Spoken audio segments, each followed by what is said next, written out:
안녕하세요. 자유교회 이진우 목사가 보내드리는 아침 묵상입니다. 오늘도 예수 그리스도의 향기를 내는 복된 하루가 되시길 바랍니다. 9월 28일 화요일 아침 묵상입니다. 오늘은 베드로가 깨닫고 라는 제목으로 사도행전 12장 8절로 12절의 말씀 묵상합니다. 천사가 이르되 띠를 띠고 신을 신으라 하거늘 베드로가 그대로 하니 천사가 또 이르되 겉옷을 입고 따라오라 한데 베드로가 나와서 따라갈새 천사가 하는 것이 생시인 줄 알지 못하고 환상을 보는가 하니라.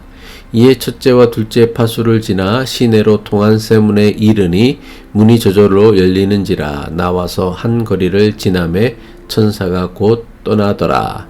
이에 베드로가 정신이 들어 이르되 내가 이제야 참으로 주께서 그의 천사를 보내어 나를 헤롯의 손과 유대 백성의 모든 기대에서 벗어나게 하신 줄 알겠노라 하여 깨닫고 마가라 하는 요한의 어머니 마리아의 집에 가니 여러 사람이 거기에 모여 기도하고 있더라.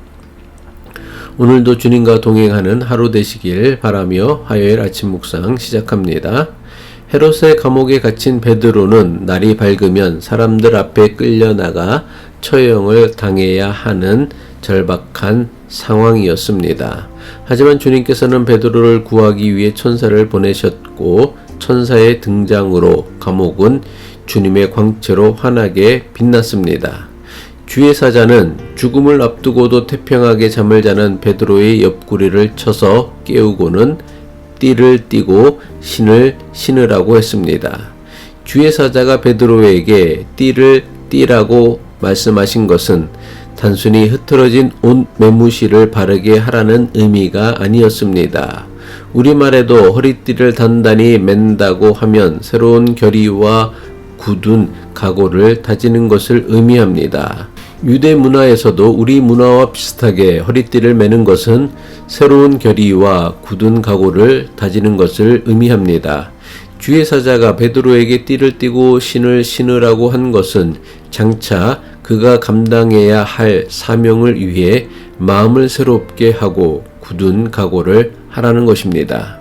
부활하신 예수님께서 하늘에 오르시기 전 베드로에게 특별히 하신 말씀입니다. 요한복음 21장 18절이죠. 내가 진실로 진실로 내게 이르노니 내가 젊어서는 스스로 띠띠고 원하는 곳으로 다녔거니와 늙어서는 내 팔을 벌리리니 남이 내게 띠띠우고 원하지 아니하는 곳으로 데려가리라. 베드로는 이전에는 자기가 하고 싶은 대로 자기가 원하는 대로 자기 자신만을 위해 살았습니다. 하지만 앞으로는 주님을 위해 주님께서 인도하시는 대로 하나님 나라를 위해 살아야 한다는 말씀입니다. 주의 사자가 베드로에게 띠를 띠고 신을 신으라고 명령한 것은 주님의 인도하심을 따라 주님이 원하시는 길을 가라는 말씀입니다. 철통 같은 헤롯의 감옥에서 베드로를 구출하는 천사의 방법이 얼마나 신비로웠던지 베드로는 천사를 쫓아 감옥을 나서면서도 그것이 현실이 아니라 환상을 보는 것으로 착각했습니다. 사도행전 12장 9절의 말씀이죠. 베드로가 나와서 따라갈새 천사가 하는 것이 생시인 줄 알지 못하고 환상을 보는가 하니라. 베드로는 감옥을 나와 거리에 이르러서야 자신에게 일어난 일이 환상이 아니라 실제 사건임을 알게 되었습니다. 그제서야 베드로는 이 모든 것이 자신을 처형하려는 헤롯 왕의 계략과 유대인들의 기대로부터 주님께서 친히 자신을 구하신 사건임을 깨달은 것입니다. 사도행전 12장 11절로 12절 전반부는 이것을 이렇게 기록하고 있습니다. 이에 베드로가 정신이 들어 이르되 내가 이제야 참으로 주께서 그의 천사를 보내어 나를 헤롯의 손과 유대 백성의 모든 기대에서 벗어나게 하신 줄 알겠노라 하여 깨닫고, 이것은 단순히 이제 자신이 죽지 않고 살게 되었다는 것을 깨달았다는 말씀이 아닙니다.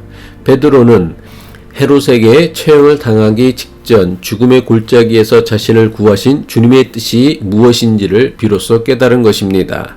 아무리 신비한 경험을 한다고 해도, 아무리 하나님의 놀라운 역사가 자신에게 나타났다고 해도 그것이 무엇을 의미하는 것인지 깨닫지 못하면 아무 소용이 없습니다. 깨달음이 없으면 아무리 놀라운 하나님의 역사를 할지라도 한낱 사람들에게 자랑거리나 신비한 무용담으로만 전락하고 맙니다. 자신에게 일어난 하나님의 도우심, 역사하심, 계시를 깨달을 수 있어야 이것이 자랑거리가 아닌 사명이 될 수 있습니다. 따라서 나에게 일어난 하나님의 역사하심을 자신의 자랑거리로만 여기는지 아니면 하나님의 뜻을 제대로 깨달았는지는 이후의 선택과 결정을 보면 알 수 있습니다. 베드로는 하나님의 도우심으로 기적처럼 헤롯의 감옥에서 구출되었음을 깨닫고는 자신의 발걸음을 가장 먼저 어디로 향했습니까? 베드로는 마가라 하는 요한의 어머니 마리아의 집을 찾아갔습니다. 거기는 베드로를 위해 초대교회 교인들이 함께 모여 기도를 하고 있던 곳이었습니다. 사도행전 12장 12절이죠. 깨닫고 마가라 하는 요한의 어머니 마리아의 집에 가니 여러 사람이 거기에 모여 기도하고 있더라. 베드로가 향한 마가 요한의 어머니 마리아의 집은 평소에 그가 믿음의 형제 자매들과 함께 예배드리고 기도하던 집이었습니다. 베드로는 초대교회 믿음의 형제들과 함께 또다시 복음 전파의 사명을 감당하기 위해 믿음의 현장을 찾은 것입니다. 베드로는 헤롯의 감옥에서 자신을 구출하신 하나님의 뜻이 무엇인지를 분명하고 정확하게 깨달은 것입니다. 그리고 자신이 깨달은 바를 행동으로 옮긴 것입니다. 예전에 베드로라면 어떻게 했을까요? 아마 꽁무니가 보이지 않도록 헤롯 왕을 피해 멀리 도망쳤을 것입니다. 베드로는 예수님께서 대제사장의 집에 붙잡혀 갔을 때에 너도 예수와 한패라는 여종의 말에 나는 예수를 모른다고 3번이나 말했던 비겁한 사람이었습니다. 예수님께서 십자가에 달려 죽으실 때도 끝까지 예수님의 죽음의 현장을 지키지 못하고 도망쳤던 비겁한 사람이었습니다. 하지만 이제 베드로는 예전의 베드로가 아니었습니다. 주님께서 보내신 사자를 통해 자신을 향한 주님의 뜻을 분명하게 깨달은 사람이었습니다. 주님의 뜻을 깨달은 것에만 그친 것이 아니라 자신이 깨달은 것을 그대로 행동으로 옮기는 믿음의 사람이 된 것입니다. 많은 교인이 믿는다고 말은 하면서 막상 믿는 대로 행동하지 않는 경우가 너무나 많습니다. 교인들이 믿는다고 말은 하면서 막상 믿는 대로 행동하지 않는 이유가 무엇입니까? 말로는 믿는다고 했지만 실상은 믿지 않기 때문입니다. 교인들이 자주 하는 믿음이 약해서라는 말은 믿음은 있는데 믿음이 약하다는 뜻이 아닙니다. 믿음이 약해서라는 말은 믿음이 없어서라는 말과 같은 의미입니다. 예수님은 겨자씨 하나만한 믿음이 있어도 산을 옮길 수 있다고 말씀하셨습니다.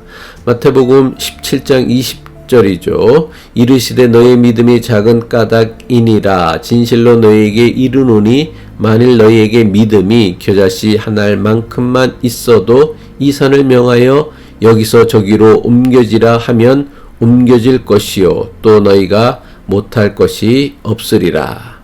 아무리 작은 믿음이라도 사람은 믿는 대로 선택하고 결정하고 행동하기 마련입니다. 믿는다고 말하면서 믿는 대로 선택하지도 결정하지도 행동하지도 않는 것은 아직 겨자씨 하나만큼의 믿음도 없기 때문입니다. 베드로가 기적적으로 감옥에서 나온 후에 헤롯 왕을 피해 멀리 도망치지 않은 이유가 무엇입니까? 하나님께서 자신을 감옥에서 구하신 것은 복음 전파의 사명을 감당하게 하심을 분명하고 확실하게 깨달았기 때문입니다. 기도하겠습니다. 주님, 오늘 우리에게 베풀어 주신 은혜를 깨닫게 하옵소서. 깨달은 것이 우리의 믿음이 되게 하시고 믿음대로 선택하고 결정하는 믿음의 사람이 되게 하옵소서. 예수 그리스도의 이름으로 기도합니다.